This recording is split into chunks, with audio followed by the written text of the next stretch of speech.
ஏன் அவருக்கு பெருந்தலைவர் காமராஜர்? அவரு சொல்லல, அவர் எங்கேயுமே தன்னுடைய சுய விளம்பரத்திற்காகவோ தன்னை முன்னிலைப்படுத்தியோ அவர் தன்னைத்தானே கூட அவர் அழைத்ததில்லை.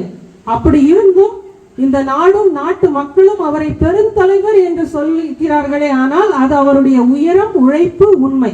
பெல் நிறுவனத்திற்காக அப்போ இடம் பார்த்துக்கிட்டு இருந்தாங்க. அவருடைய revenue officers, tahsildar, village officers எல்லாரையும் போய் தமிழ்நாடு முழுக்க சுற்றி நல்ல தரமான ரயில்வே கனெக்டிவிட்டி வேணும், ரோட் டிரான்ஸ்போர்ட் ஃபெசிலிட்டிஸ் வேணும், போர்ட் ஃபெசிலிட்டிஸ் வேணும், இப்படியாக உள்ளடக்கக்கூடிய இந்த 4500 ஏக்கர் நிலம் இந்த பெல் நிறுவனத்திற்கு வேணும் அப்படிங்கிறதுக்காக பார்க்க சொன்னாங்க. கிட்டத்தட்ட ஒரு மாதத்துக்கு மேல பார்த்தவங்க வந்து தலைவர்கிட்ட எங்கேயுமே அப்படி ஒரு இடம் இல்லையா அப்படின்னு சொல்லிட்டாங்க.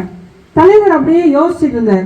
யோசிச்சுட்டவர், திருவரம்பூர்ங்கிற ஒரு பகுதி திருச்சியில இருக்குப்பா, அந்த இடத்துல போய் பாரு, நான் சொல்ற மாதிரி இருக்கும். நீங்க சொல்ற ரயில்வே கனெக்டிவிட்டி இருக்கு, காரைக்கால் போர்ட் இருக்கு, அதே மாதிரி 4500 ஏக்கர் நிலப்பரப்பு உனக்கு இருக்கு.